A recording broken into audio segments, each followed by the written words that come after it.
Hello everyone, स्वागत है आपका एक और नए सेशन के अंदर। तो बच्चों, चैप्टर नंबर 10 चल रहा है हमारा फाइनेंशियल मार्केट्स। ये आज हमारे चैप्टर की थर्ड क्लास है। आई होप आई रिक्वेस्ट कि आपने पहले दो पार्ट इसके देख लिए हो।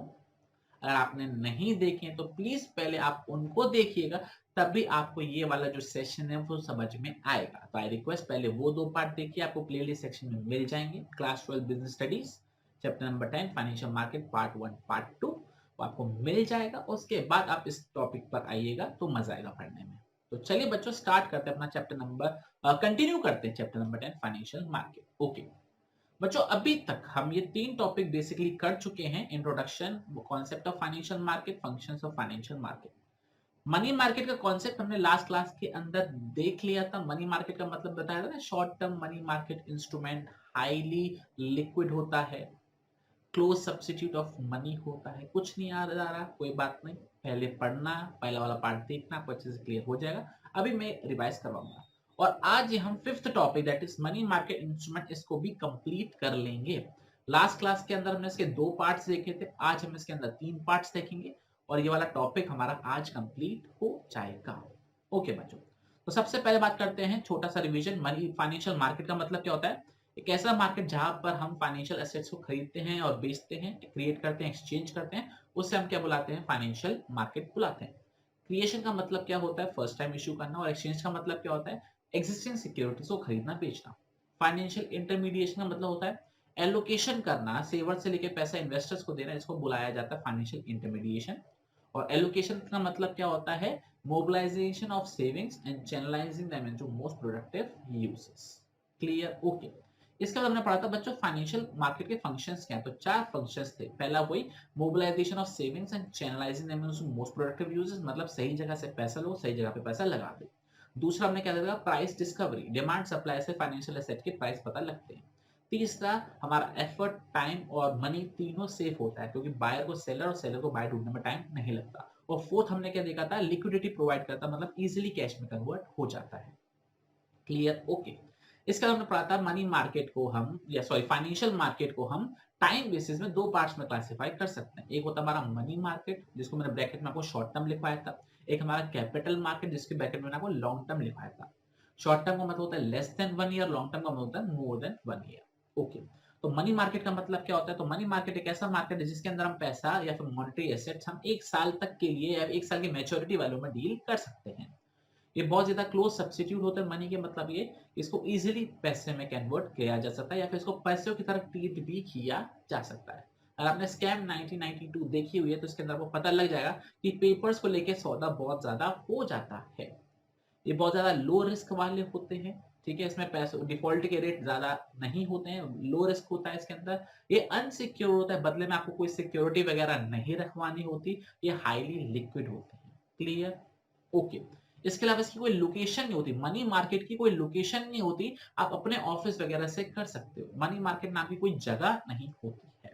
फोन या इंटरनेट के थ्रू इसमें काम हो जाता है। टेम्परेरी बेसिस पे आपको लोन चाहिए हो तो वो मिल जाएगा। टेम्परेरी बेसिस को पैसा इन्वेस्ट करना हो तो वो हो जाएगा। और इसके मेजर पार्टिसिपेंट कौन होते हैं? RBI, commercial bank, non banking financial corporation, government, big companies और म्यूचुअल फंड्स। हमने इसके दो मनी मार्केट इंस्ट्रूमेंट देख लिए थे। मनी मार्केट इंस्ट्रूमेंट का मतलब क्या होता है? कैसे कैसे पैसों का लेना देना हो सकता है। पहला था हमारा सर्टिफिकेट ऑफ डिपॉजिट। अच्छा, सर्टिफिकेट ऑफ डिपॉजिट कौन इशू करता है? ये बैंक्स इशू करते हैं या फिर फाइनेंशियल इंस्टीट्यूशन इशू करते हैं। कब इशू करते हैं? जब इनकी लिक्विडिटी पोजीशन टाइट होती है, मतलब ये डिपॉजिट आ नहीं रहा लेकिन लोन हमको देना है। तो ऐसे केस में क्या होता है? पब्लिक को पैसा सर्टिफिकेट ऑफ डिपॉजिट दे सकते हैं, बड़े बड़ी कंपनीज को ये दे सकते हैं, बड़े बड़े कॉर्पोरेशन को ये दे सकते हैं सर्टिफिकेट ऑफ डिपॉजिट। पैसा ले लेंगे और लोन बांट देंगे। तो ये शॉर्ट टर्म के लिए पैसे को मोबिलाइज कर सकते हैं। ये अनसिक्योर्ड होते हैं, नेगोशिएबल होते हैं, बेयरर फॉर्म में होते हैं। बेयरर फॉर्म का मतलब होता है जिसमें हाथ में सर्टिफिकेट डिपॉजिट होगा वो उसका माना जाएगा। क्लियर? ओके। दूसरा हमने देखा था ट्रेजरी बिल। ट्रेजरी बिल का मतलब क्या होता है? एक ऐसा इंस्ट्रूमेंट है जो कि गवर्नमेंट इशू करता है अपनी शॉर्ट टर्म रिक्वायरमेंट्स को पूरा करने के लिए।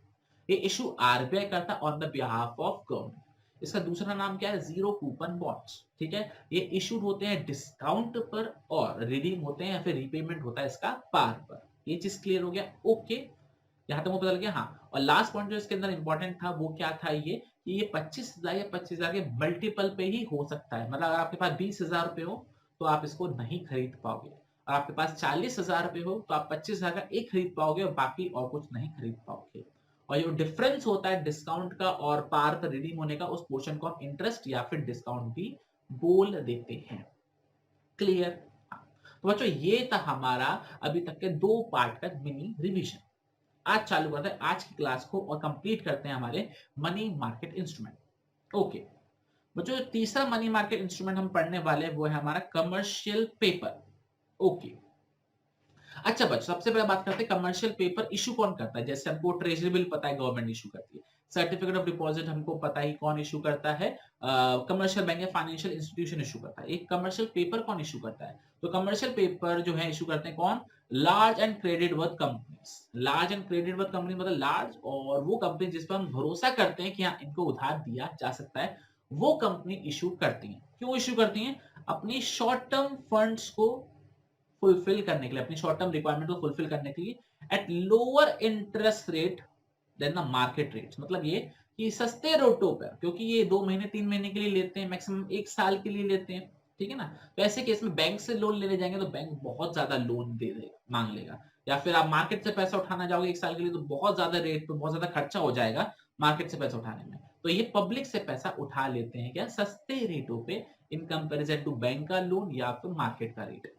क्लियर? ओके इसकी जो मैच्योरिटी होती है वो क्या होती है? 15 दिन से लेकर 1 साल। मतलब ये हम मिनिमम 15 दिन के लिए पैसा मार्केट से उठा सकते हैं और मैक्सिमम 1 साल तक के लिए उठा सकते हैं कमर्शियल पेपर को इशू करके। क्लियर? तो 15 दिन भी ले सकते हैं लोन और 1 साल तक का भी लोन हम ले सकते हैं।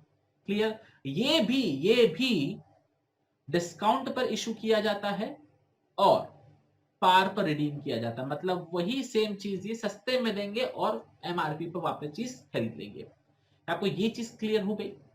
कोई भी डाउट इसके अंदर अभी तक? कोई भी डाउट? बहुत ही सिंपल, बहुत ही बेसिक। कमर्शियल पेपर बड़ी बड़ी कंपनी इश्यू करती है जिनको शॉर्ट टर्म रिक्वायरमेंट होता है, क्योंकि वो लो रेट पे मार्केट से पैसा उठा सकती हैं। 15 दिन से 1 साल तक की इसकी वैलिडिटी होती है। ये भी ट्रेजरी बिल की तरह डिस्काउंट पर इशू होते हैं, पार पर रिडीम होते हैं। एक्चुअल में ये होते क्या है ये भी तो बता दो। What are commercial paper? तो ये short term unsecured promissory note होते हैं। शॉर्ट टर्म का मतलब पता है 1 साल से कम, अनसिक्योर्ड मतलब कोई भी बदले में सिक्योरिटी या फिर कोई भी चीज गिरवी नहीं रखवाई जाती। नेगोशिएबल होते हैं मतलब ये कि आप एक दूसरे में एक्सचेंज कर सकते हो। ट्रांसफरेबल होते हैं, बिल्कुल सही, एंडोर्समेंट के थ्रू। याद है बिल्स ऑफ एक्सचेंज हम एंडोर्स करते थे, तो ये भी एंडोर्स कर सकते हैं। मतलब ये हम किसी और के नाम उसको कर सकते हैं। और डिलीवरी दे सकते हैं। एंडोर्समेंट में क्या करते थे? डिलीवरी तो करते थे, ए हमने सी को एंडोर्स कर दिया, हमने डी को एंडोर्स कर दिया। याद आ रहा है बिल्स ऑफ एक्सचेंज में हमने कुछ ऐसा पढ़ा था। With a fix maturity period, क्योंकि इसका हमको पता है कि 15 दिन से 1 साल के अंदर ही इसकी मैच्योरिटी होती है, उसके बाद रीपेमेंट हो जाएगा। पता लगे कमर्शियल पेपर क्या होता है? बड़ी बड़ी कंपनीज इसको इशू करती हैं जब उनको शॉर्ट टर्म रिक्वायरमेंट होता है। क्यों? क्योंकि मार्केट से लो रेट पे मिल जाएगा। दूसरा ये इशूड एट डिस्काउंट होता है, रिडीम एट पार होता है, 15 दिन से 1 साल तक इसकी वैलिडिटी होती है।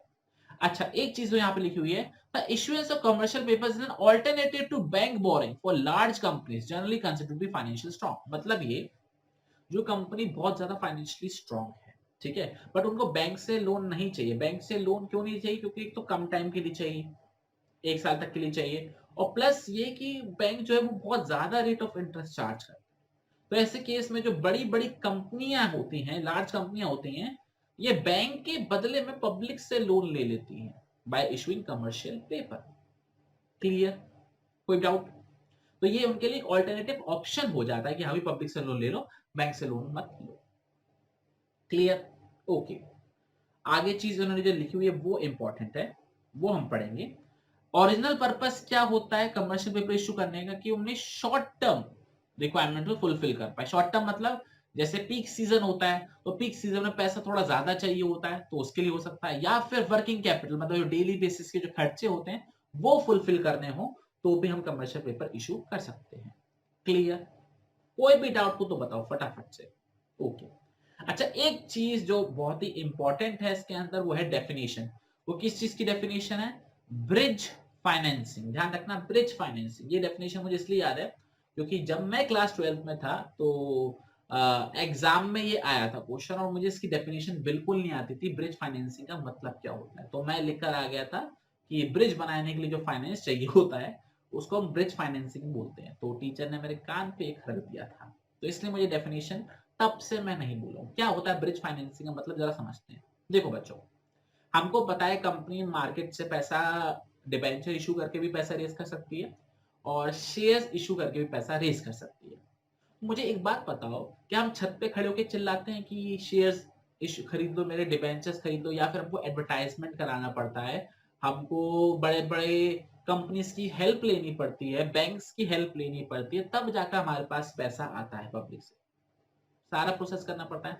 इस सारे प्रोसेस में कुछ खर्चा होता है कि नहीं होता है? बिल्कुल होता है। अब मान के चलो आपके पास वो छोटा मोटा खर्चा करने के लिए ही पैसा ना हो, तो कहां से करोगे फिर? मार्केट से पैसा कैसे लाओगे?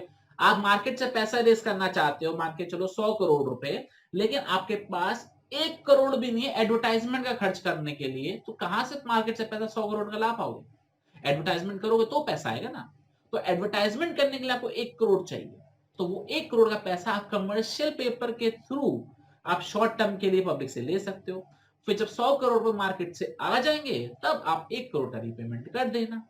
तो इस प्रोसेस को बुलाया जाता है ब्रिज फाइनेंसिंग। मतलब ये, जब हम मार्केट से पैसा रेस करते हैं जिससे हम फ्लोटेशन कॉस्ट को इनकर कर सकें, उस चीज को बुलाया जाता है ब्रिज फाइनेंसिंग। फ्लोटेशन कॉस्ट का मतलब आपको पता लग जाना चाहिए, मैंने फाइनेंशियल मैनेजमेंट वाले चैप्टर बहुत डिटेल में समझाया था। फ्लोटेशन का मतलब होता है पैसा उठाना।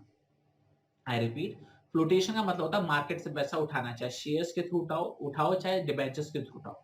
और फ्लोटेशन कॉस्ट का मतलब होता है कॉस्ट ऑफ रेजिंग फंड्स। मतलब ये, जो भी आप एडवर्टाइजमेंट कराते हो, जो भी आप लीगल फीस जमा कराते हो, जो भी आप एडवोकेट की सर्विसेज लेते हो, बैंक्स की सर्विसेज लेते हो, वो सारे खर्चों को बुलाया जाता है फ्लोटेशन कॉस्ट। तो फ्लोटेशन कॉस्ट इनकर करने के लिए जो पैसा चाहिए होता है, वो आप कमर्शियल पेपर से लेकर अगर लाते हो, तो उसको ब्रिज फाइनेंसिंग बुलाया जाता है।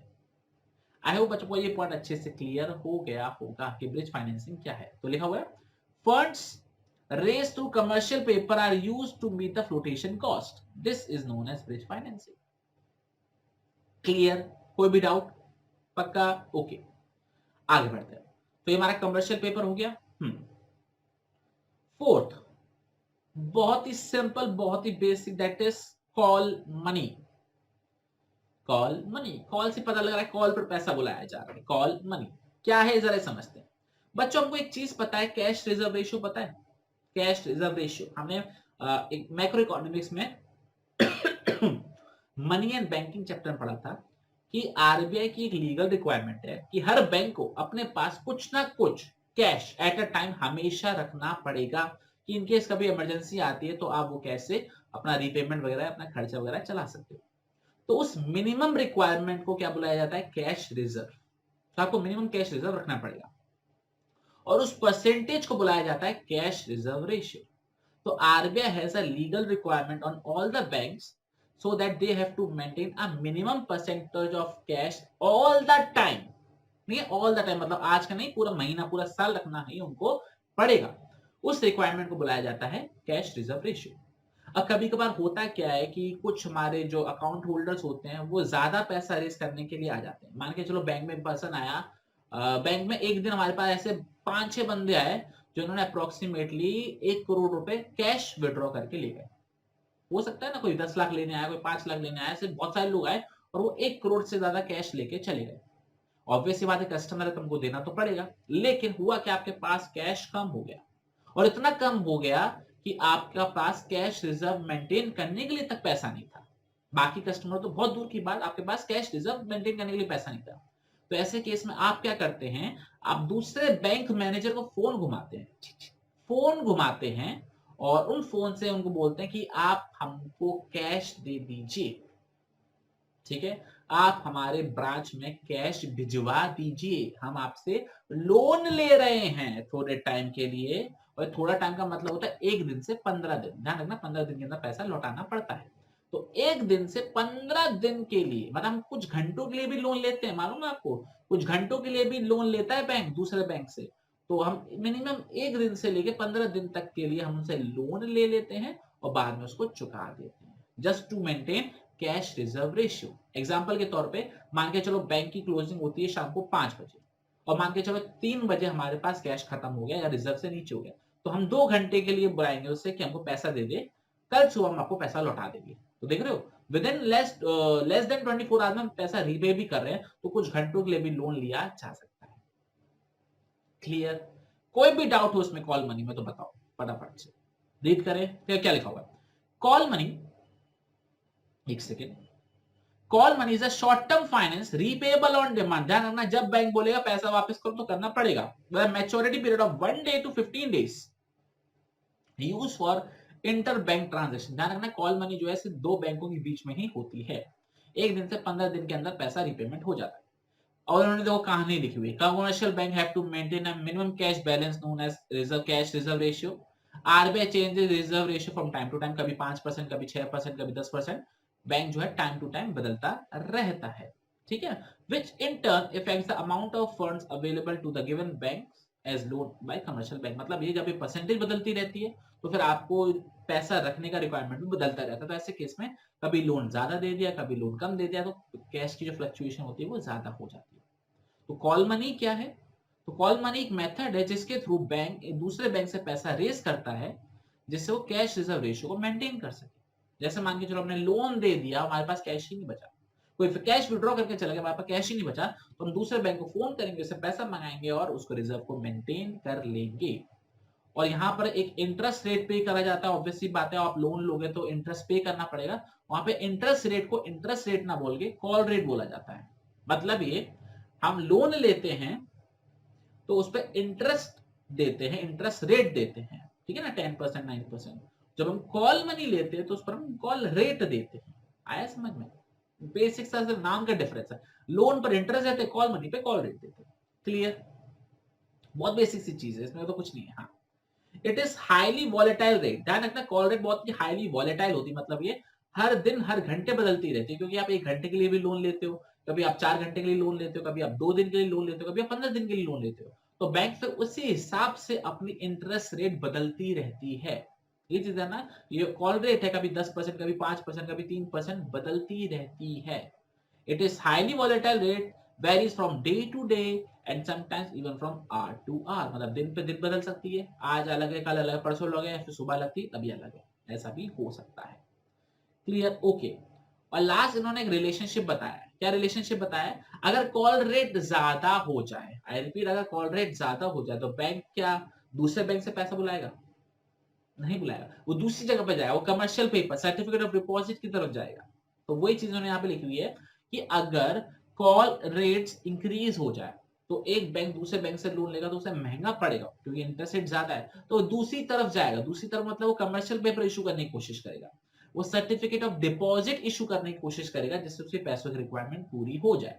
तो वही चीज यहाँ पे लिखी हुई है, there is a inverse relationship between call rate and other short term money market instrument. कैसे? A rise in call money rates make other source of finance cheaper। अगर कॉल रेट बढ़ जाए तो commercial paper certificate of deposit जो है सस्ते पड़ेंगे, तो बैंक जो है उस तरफ जाएंगे rather than call money. Clear? और अगर कॉल रेट सस्ते हो जाए तो बैंक हमेशा क्या कर कोशिश करेंगे? कॉल मनी ही लेने की कोशिश करेंगे। क्या आपको ये कॉन्सेप्ट भी क्लियर हो गया? ओके, बहुत बढ़िया। तो बच्चों अभी तक हमने 2 पॉइंट पढ़ लिए। कौन कौन सा पढ़ लिया हमने? एक कमर्शियल पेपर पढ़ लिया हमने, और दूसरा हमने पढ़ लिया कॉल मनी। और आज का लास्ट टॉपिक हम पढ़ने वाले हैं, दैट इज कमर्शियल बिल। और ये टॉपिक कंप्लीट होती है, हमारी आज की क्लास भी कंप्लीट हो जाएगी और हमारा मनी मार्केट का टॉपिक भी कंप्लीट हो जाएगा। अभी कमर्शियल बिल का मतलब क्या है? चलो, बहुत बेसिक सी चीज। बच्चों हमने क्लास 11 के अंदर बिल्स ऑफ एक्सचेंज पढ़ा था, अगर आपको हल्का फुल्का याद आ रहा हो तो। बिल्स ऑफ एक्सचेंज में क्या होता है कि एक पर्सन, एक बायर, एक सेलर होता है, उधार पे वो बायर खरीदता है और बदले में वो बिल साइन करवाता है कि हाँ मैं बिल पे कर दूंगा। बिल को हम किसी को एंडोर्स करते थे, सी को दे दिया, क्रेडिटर को दे दिया, या फिर बैंक से डिस्काउंट कराते थे। याद आ रहा है? बैंक से डिस्काउंट करा लिया, discounted at bank. Noting charges लगते थे, कुछ याद आ रहा है हल्का फुल्का? हाँ, तो बैंक से डिस्काउंट कराना इस कमर्शियल बिल। आई रिपीट, अगर आपने बिल्स ऑफ एक्सचेंज को, आई रिपीट, अगर आपने बिल्स ऑफ एक्सचेंज को बैंक से डिस्काउंट करा लिया तो कमर्शियल बिल कहलाता है। दैट्स इट, और कोई टॉपिक इसके अंदर नहीं है, इतना सा। अब रीड करेंगे आपको क्लियर हो जाएगा। A commercial bill is a bills of exchange used to finance the working capital requirement of the firm। आपको पैसों की तुरंत जरूरत है, आप बैंक के पास जाते हो, बैंक से डिस्काउंट करा लेते हो, जिससे आप वर्किंग कैपिटल मतलब डे टू डे ऑपरेशंस के लिए पैसों की रिक्वायरमेंट को फुलफिल कर लेते हो। It is a short term negotiable self liquidating instrument which is used to finance the credit sale of the firm. क्योंकि आप उधार पे सामान बेचते हो तभी तो आपको बिल्स ऑफ एक्सचेंज मिलता है। आपको पैसे की रिक्वायरमेंट होती है तो आप बिल ऑफ एक्सचेंज को डिस्काउंट करा लेते हो। तो ये शॉर्ट टर्म के लिए होता है, मतलब 3-4 महीने के लिए होता है। नेगोशिएबल होता है, मतलब ये आप दूसरे को दे सकते हो। सेल्फ लिक्विडेटिंग का मतलब होता है बदले में पैसा मिल जाता है। लिक्विडेट मतलब ये खुद ही कैश में कन्वर्ट इजीली हो जाता है। क्लियर? ओके। ये पैराग्राफ में, सी वाले पैराग्राफ में पूरी कहानी दे रखी है। हम पहले सामान उधार पर बेचते हैं, जिससे बायर कहता है मैं फ्यूचर डेट पे पेमेंट करूंगा, लेकिन फ्यूचर डेट पे पेमेंट करने के लिए वो क्या करता है, बिल ऑफ एक्सचेंज ले लेता है।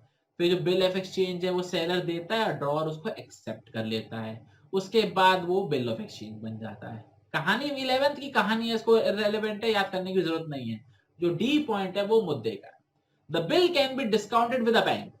बिल को हम बैंक से डिस्काउंट करा देते हैं जब सेलर को पैसों की रिक्वायरमेंट होती है जल्द ही, क्योंकि ड्यू डेट बाद में है, सेलर को जल्दी जरूरत है, तो वो अभी बैंक से जाकर डिस्काउंट करा देता है। तो वही लिखा हुआ है, when a trade bill, when a bills of exchange is accepted by a commercial bank, it is known as commercial bill. Simple, basic. आया समझ में अच्छे से? पक्का? ओके। तो चलिए बच्चों, ये थी हमारी आज की क्लास, जिसके अंदर हमने बेसिकली 3 टॉपिक्स पढ़े। पहला हमने पढ़ा कमर्शियल पेपर, जो कि बहुत बड़ी कंपनी शॉर्ट टर्म रिक्वायरमेंट करते हैं, क्योंकि उनको मार्केट से लोन लेना सस्ता पड़ता है रादर देन बैंक लोन वगैरह। क्लियर? ये भी डिस्काउंट पे इशू होती है और बार पर रिडीम होती हैं। ये वही प्रॉमिसरी नोट होता है, अनसिक्योर्ड होता है। क्लियर? ये ब्रिज फाइनेंसिंग के लिए भी यूज होती है। ब्रिज फाइनेंसिंग मतलब फ्लोटेशन कॉस्ट को इंकर करने। ओके। फिर हमने देखा कॉल मनी। कॉल मनी का मतलब होता है एक बैंक दूसरे बैंक से पैसा रेज करता है, जिससे वो कैश रिजर्व रेशियो मेंटेन कर सके। कैश रिजर्व रेशियो क्या होता है? मिनिमम कैश रिक्वायरमेंट जो कि बैंक्स को रखनी पड़ती है। ठीक है? अगर कॉल रेट महंगी हो जाए तो लोग जो है वो कॉल मनी नहीं लेंगे, जो बैंक से वो कॉल मनी नहीं लेके कमर्शियल पेपर या फिर सर्टिफिकेट डिपॉजिट की तरफ जाए। Clear? On the other hand, जब कॉल रेट सस्ते हो जाते हैं तो सर्टिफिकेट डिपॉजिट कमर्शियल पेपर जो है वो कॉल मनी की कोशिश करते हैं। मतलब ये जो सस्ता पड़ेगा उसकी तरफ जाएंगे और जो महंगा पड़ेगा उससे दूर जाएंगे। और लास्ट पर हमने पढ़ा कमर्शियल बिल। जब भी हम बैंक से डिस्काउंट करा लेते हैं वो क्या बन जाता है, बिल्स ऑफ एक्सचेंज क्या बन जाता है, कमर्शियल बिल बन जाता है। क्लियर? ओके। तो चलिए बच्चों, आपसे मुलाकात करेंगे अगले सेशन के अंदर, जिसके अंदर हम कैपिटल मार्केट को स्टार्ट करेंगे। तब तक अपना बहुत बहुत ख्याल रखना और पढ़ते रहना। जय हिंद, जय भारत, बाय बाय।